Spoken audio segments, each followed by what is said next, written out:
Bertemu kembali rentasan berita edisi 661 bersama saya Zawaz Yusof dan antara paparan utama. Jangan jadikan penjawat awam kambing hitam. Menteri tahu kilang arak dibenarkan operasi.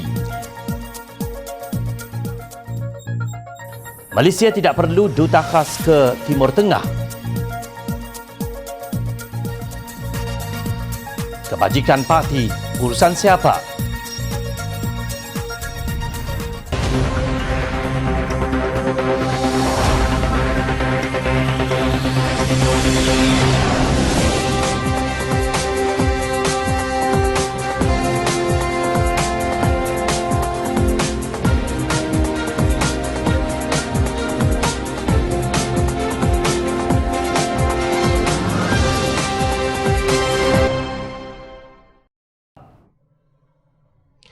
Assalamualaikum dan salam sejahtera. Baru sebulan Kerajaan Perikatan Nasional memerintah sudah beberapa anggota pejabat awam menjadi mangsa dijadikan kambing hitam oleh mereka yang bernafsu menjadi menteri tetapi tidak mahu memikul tanggungjawab yang sepatutnya, kata Pengerusi Parti Amanah Negara Amanah Terengganu, Datuk Raja Kamarul Bahrin Shah.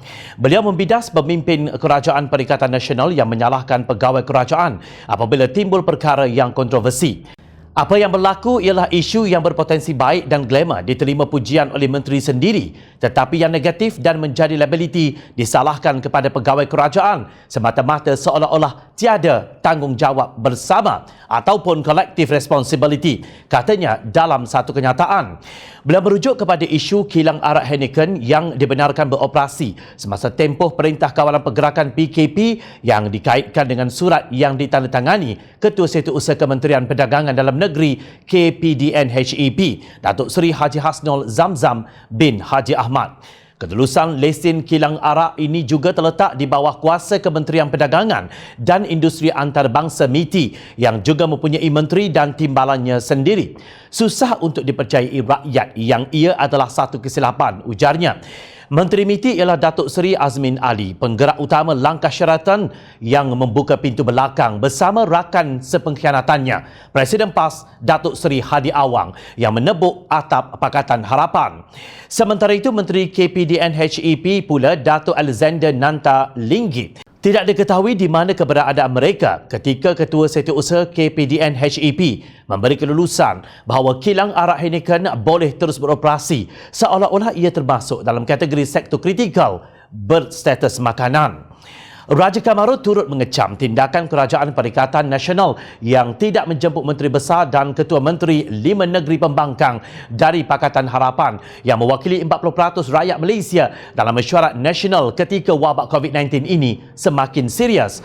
Ketika itu, Ketua Setiausaha Negara KSN Datuk Seri Muhammad Zuki Ali dijadikan kambing hitam. Beliau berkata ramai yang sukar mempercayai ia berlaku tanpa arahan tertentu daripada pihak atasan. Ramai turut bersimpati dengan KSN yang merupakan pegawai yang bersikap profesional dan berpengalaman kerana beliau dikambing hitamkan. Sukar untuk anak kecil pun mempercayai satu arahan yang begitu penting tidak datang daripada pihak atasan, kata bekas Timbalan Menteri Perumahan dan Kerajaan tempatan itu. Menurut beliau juga jelas 70 orang menteri Malaysia sekarang tidak menjalankan tanggungjawab dengan baik yang tidak seharusnya ada dalam diri individu untuk memimpin negara yang menghadapi krisis global hari ini. Apa gunanya kita mempunyai 70 menteri dan timbalan kalau keputusan penting kononnya dibiarkan hanya kepada pegawai kerajaan? Adakah kita mementingkan kuantiti dan bukannya mutu menteri-menteri yang ada hari ini, soalnya? Atau benarkah anggapan rakyat jawatan 70 menteri adalah sebagai ghanimah atau habuan rampasan kuasa penubuhan kerajaan melalui pintu belakang? Beliau turut mempersoalkan kebisuan PAS dalam kes Heineken dan hanya bersuara setelah didedahkan oleh pihak Pakatan Harapan.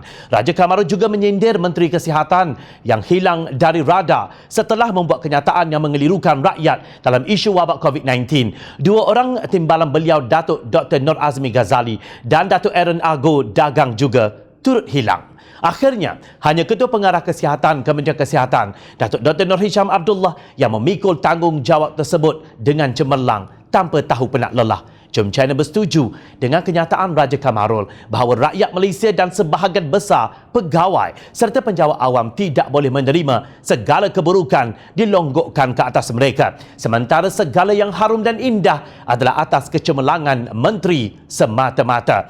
Bukan poster-poster misi, visi dan memuji diri sendiri yang rakyat harapkan. Tetapi apa kita boleh buat apabila agamawan pun menyokong segerombolan pengkhianat politik yang menebuk atap dan masuk ikut pintu belakang ketika rakyat sedang berhadapan dengan wabak COVID-19. Orang utara kata kalut. Kadang-kadang kita guna juga istilah bingong atau yang terkini dari Kelantan, mewah. Itulah yang berlaku dalam Kerajaan Perikatan Nasional apabila menteri-menteri mereka sendiri bercakap tanpa ada tanggungjawab bersama. Menteri Kanan Keselamatan Datuk Seri Ismail Sabri Yaakob berkata pihak Kementerian Perdagangan Dalam Negeri dan Hal Ehwal Pengguna KPDN HEP tidak tahu menahu mengenainya. Malah Kementerian Perdagangan Antarabangsa dan Industri MITI belum membuat kelulusan. Namun Timbalan Menteri KPDN HEP Datuk Rosul Wahid pula berkata kebenaran yang diberi ialah untuk mengedarkan stok sedia ada dan bukannya kebenaran beroperasi. Beliau membuat penjelasan itu ketika mengulas mengenai surat pengecualian bagi operasi sektor pembekalan makanan di bawah Perintah Kawalan Pergerakan PKP yang diberikan kepada kilang minuman keras Heineken seperti yang tular di media sosial. Katanya pihak pengurusan kilang memohon kepada kementerian untuk mengedarkan stok yang sudah sedia ada ketika PKP. Justru kelulusan diberikan berdasarkan pengedaran dan bukannya operasi. Menurutnya, kementeriannya dimaklumkan mengenai jumlah kerugian yang dianggarkan berjumlah 340 juta ringgit dan mengambil kira kepentingan semua pihak, maka kelulusan pengedaran stok terbabit diberikan. Ada laporan mengatakan menteri dan saya tidak dimaklumkan mengenai perkara itu oleh Ketua Setiausaha KPDN HEP, Datuk Seri Hasnul Zamzam Ahmad. Itu tidak betul. Kami tahu. Apa yang berlaku ialah mungkin orang ramai salah faham mengenai surat yang tular itu. KPDN HEP tidak ada kuasa memberi kebenaran beroperasi. Itu di bawah Kementerian Perdagangan Antarabangsa dan Industri MITI, katanya lapor Harian Metro. Jadi jika tiada kebenaran untuk operasi lagi, apa pula yang mahu dibatalkan? Operasi apa yang mahu ditamatkan? Sebelum ini timbul tulisan daripada seorang blogger pro kerajaan pintu belakang yang menuduh Ketua Setiausaha KPDN HEP kononnya sengaja mensabotaj menterinya. Kononnya Haji Hasnul Zamzam bersekongkol dengan KSU lama, Datuk Muiz Abdul Aziz dan Datuk Seri Saifuddin Nasution. Menteri KPDN HEP berhubung satu tender konsesi perkhidmatan penentusahan alat timbang dan sukat di bawah Seksyen 26A-1-B Akta Timbang dan Sukat 1972 bernilai 200 juta ringgit kepada syarikat kroni menteri. Blogger itu mendakwa KSU berang apabila dua syarikat kroni Datuk Seri Saifuddin Nasution menjanjikan komisen projek berjuta di senarai pendek iaitu Meteorology Corporations Malaysia Sdn Bhd dan di Meteorologi Sdn Bhd ditangguhkan oleh menteri. Menteri mahu projek itu dinilai semula. Beliau sangat berdendam dengan Menteri Kabinet HEP apabila tender itu dibekukan sementara oleh menteri. Dalam hubungan ini sudah tentu rakyat menolak apa juga hengki-pengki dalam penyerahan tender. Tidak kira ia dari mana, Pakatan Harapan mahupun Perikatan Nasional. Namun awal-awal lagi membuat cerita kononnya menteri tidak tahu menahu tentang surat kepada kilang arak Heineken memerlukan sedikit imajinasi atau lebih tepat halusinasi. Sedangkan hakikatnya, Menteri berkenaan Datuk Alexander Nantalinggi tahu mengenainya. Justru, cerita kononnya KSU KPDN HEP berang dan sengaja mensabotaj menteri sudah ke laut. Yang membenarkan arak diedarkan Menteri Perikatan Nasional tiba-tiba yang dituduh sabotaj KSU. Jom China menyarankan jika ada bukti lebih baik buat laporan kepada Suruhanjaya Pencegahan Rasuah Malaysia daripada melalak tidak ketahuan. Walaupun Kerajaan Perikatan Nasional ini digelar kerajaan pintu belakang atau tebuk atap, ia tetap memiliki kabinet yang mempunyai nama dan peranan masing-masing. Malaysia sudah ada Kementerian Luar Negeri dan diketuai oleh Datuk Seri Hishamuddin Tun Hussein dan timbalannya Datuk Kamaruddin Jaafar. Malaysia juga mempunyai Kementerian Perdagangan Antarabangsa dan Industri Malaysia MITI yang dipimpin oleh Datuk Seri Muhammad Azmin Ali dan timbalannya Senator Datuk Lim Ban Hong. Malaysia juga sudah menyediakan Kementerian Perusahaan, Perdagangan dan Komoditi yang diketuai oleh menterinya Datuk Dr. Muhammad Khairuddin Aman Razali. Tidak cukup seorang timbalan menteri, kementerian ini dibantu Datuk Seri Dr. Wee Jack Seng dan Willy Monggin. Seperti negara-negara lain yang merdeka dan berdaulat, Malaysia juga mewujudkan kedutaan besar, pesuruhjaya tinggi dan konsulat jeneral di negara-negara luar yang ada hubungan diplomatik termasuk di Timur Tengah. Kesemua entiti tersebut sudah lengkap sebagai wakil rasmi kerajaan dalam melaksanakan pelbagai fungsi diplomatik, perdagangan dan kebudayaan. Mereka memainkan peranan penting dalam semua sektor sebagai jurucakap dan perantara mewakili Malaysia dan setiap rundingan yang melibatkan kepentingan negara. Tetapi kenapa kita perlu lagi seorang duta khas ke Timur Tengah? Naib Ketua Pemuda Parti Amanah Negara Amanah Perak Muhammad Fitri Asmuni berkata, dengan wujudnya kementerian-kementerian tersebut serta pejabat kedutaan, pesuruhjaya tinggi dan konsulat negara sebenarnya tidak memerlukan pun Datuk Seri Hadi Awang sebagai duta khas Perdana Menteri di Timur Tengah. Negara kita mempunyai dua menteri luar, Hadi Awang yang bertaraf menteri fokus di Timur Tengah, manakala Hishamuddin pula di bahagian yang lain, kata Fitri. Kita mempertahankan pelantikan tersebut. Menteri Alam Sekitar dan Air Datuk Tuan Ibrahim Tuan Man berkata, Presiden PAS itu akan membuka peluang untuk memperkukuh hubungan diplomatik antara Malaysia dan negara-negara di rantau berkenaan. Saya fikir ini antara jalan awal untuk mendapatkan laluan kepada perbincangan di peringkat kerajaan bagi meningkatkan pelaburan dan menarik pelabur dari Timur Tengah ke negara kita, katanya dalam program bernama TV baru-baru ini. Mengulas mengenai kenyataan Tuan Ibrahim itu, Fitri berkata sudah ada 2 orang menteri penuh di MITI dan 3 orang menteri penuh di MPIC. Maknanya sudah ada 5 orang menteri yang berperanan untuk menarik para pelabur luar termasuk dari Timur Tengah untuk melabur di dalam negara. Adakah kerajaan tidak yakin dengan 5 orang menteri ini sehingga terpaksa melantik Datuk Seri Haji Hadi untuk menarik para pelabur pula? Soalnya, Fitri juga mempersoalkan kewajaran bajet untuk membayar gaji beliau sebagai duta khas Perdana Menteri yang bertaraf menteri. Yang penting kerajaan tetap menggunakan duit rakyat untuk membayar gaji beliau. Sekiranya beliau tidak menjalankan fungsi-fungsinya sebagai Menteri MITI, MPIC dan Kedutaan, rakyat hendak tahu apakah sebenarnya peranan beliau. Kelakar sungguh apabila pelantikan Duta Islam pertama Mus'ab bin Umair di Yathrib, kini Madinah selepas hijrah, digunakan sebagai analogi untuk menjustifikasikan pelantikan Hadi. Sedangkan kita tahu apapun peranan beliau sudah boleh dilaksanakan oleh kementerian-kementerian, kedutaan, pesuruhjaya tinggi dan konsulat yang dilantik oleh kerajaan. Seronok agaknya bermimpi dalam keadaan mewah. Pemuda Amanah Nasional menyarankan supaya kerajaan mewujudkan pasukan khas melibatkan Kementerian Kesihatan Malaysia KKM dengan Jabatan Imigresen Malaysia untuk memburu golongan pendatang tanpa izin atau parti hingga ke penempatan-penempatan haram di lokasi-lokasi yang dikenal pasti. Timbalan Ketua Pemuda Amanah Syazni Munir Muhammad Isnin berkata kluster parti merupakan segmen paling sukar memandangkan mereka secara semula jadinya takut untuk melakukan saringan secara sukarela kerana risau ditangkap pihak berkuasa. Bila mencadangkan Kementerian Dalam Negeri KDN menasihatkan Kabinet untuk mewartakan sebuah perintah pengampunan sementara agar kelompok ini boleh keluar dan melakukan saringan secara sukarela.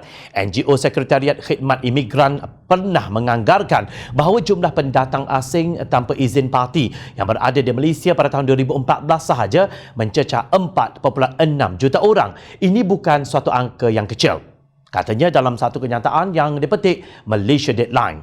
Jika benar bilangan parti di negara ini seramai 4.6 juta, ia sesuatu yang amat membimbangkan. Parti sudah pasti tidak ada insurans kesihatan. Jika mereka bekerja, tidak pasti mereka dilindungi oleh apa-apa bentuk kebajikan pekerja oleh pihak majikan. Malang sekali, kini dengan adanya Perintah Kawalan Pergerakan, banyak sektor di mana parti ini mungkin bertumpu telah tidak beroperasi. Apa yang dilakukan oleh parti demi meneruskan kehidupan mereka? Dalam masa yang sama, parti dilaporkan masih cuba memasuki Malaysia. Atas tujuan apa mereka datang ke sini, kita tidak tahu. Lalu kita hanya boleh berspekulasi mereka mencari pekerjaan yang majikan enggan menawarkannya kepada warga tempatan. Kononnya warga tempatan tidak mahu bekerja dalam sektor 3D iaitu dirty, dangerous and difficult atau kotor, sukar dan berbahaya. Naratif ini masih boleh dipertikaikan. Ini kerana bukan rahsia, majikan harus menyediakan pelbagai insentif dan pakej kebajikan kepada pekerja tempatan. Dalam keadaan negara berhadapan dengan wabak COVID-19, situasi parti ini semakin membimbangkan. Bukan hanya yang berada di negara ini sudah hilang pekerjaan, malah ramai yang masih teruja untuk masuk ke negara ini. Ini diakui sendiri oleh pihak polis di Raja Malaysia. Ketua Polis Negara Tan Sri Abdul Hamid Bado berkata ada pihak tidak bertanggungjawab yang cuba membawa masuk parti ke negara ini menggunakan bot dalam tempoh pelaksanaan Perintah Kawalan Pergerakan PKP pada masa ini. Pihak polis katanya sedang mempertingkatkan kawalan dan pemantauan di perairan negara susulan wujud cubaan untuk membawa masuk pendatang asing tanpa izin parti ke negara ini melalui laluan tikus. Memang ada cubaan bawa masuk pendatang tanpa izin di sebelah pantai timur Sabah dan pantai barat Semenanjung dan perkara ini dipantau. Saya sendiri turun ke pos kawalan di Pantai Morik, Sepang dan memberi peringatan serta motivasi kepada anggota untuk mempertingkatkan rondaan supaya tidak ada pemborosan dan kemasukan pendatang tanpa izin kerana mereka berisiko, katanya kepada bernama di Bukit Aman, Kuala Lumpur baru-baru ini. Isu parti telah lama ditimbulkan sejak Kerajaan Barisan Nasional berkuasa sehingga Kepakatan Harapan dan kini Perikatan Nasional. Pernah satu ketika pada tahun 2017, Ketua Pengarah Jabatan Immigration Malaysia ketika itu, Datuk Seri Mustafa Ali Hasrat, mendapati pendatang asing tanpa izin parti memiliki kad kebal untuk bekerja dengan bebas di negara ini. Begitulah keadaan negara ini. Apabila pengkhianat menguasai negara melalui pelbagai cara. Sekarang mungkin ada parti yang menghidap COVID-19. Apa kita nak buat jika mereka keluar dan menjangkiti orang awam tanpa kita ketahui? Rakyat hanya boleh bergantung kepada pihak penguatkuasa untuk mendapat perlindungan. Seharusnya natijah wabak COVID-19 ini yang membuat kita terkurung dan kilang-kilang ditutup menginsafi semua pihak bahawa ketamakan tidak mendapat keberkatan. Rakyat memerhati. Baik, terus layari kami di Jom Channel untuk mendapatkan berita politik tanah air. Saya Zawaz Yusof. Terima kasih atas perhatian yang anda berikan. Assalamualaikum. Salam sejahtera. Kita jumpa dalam edisi seterusnya.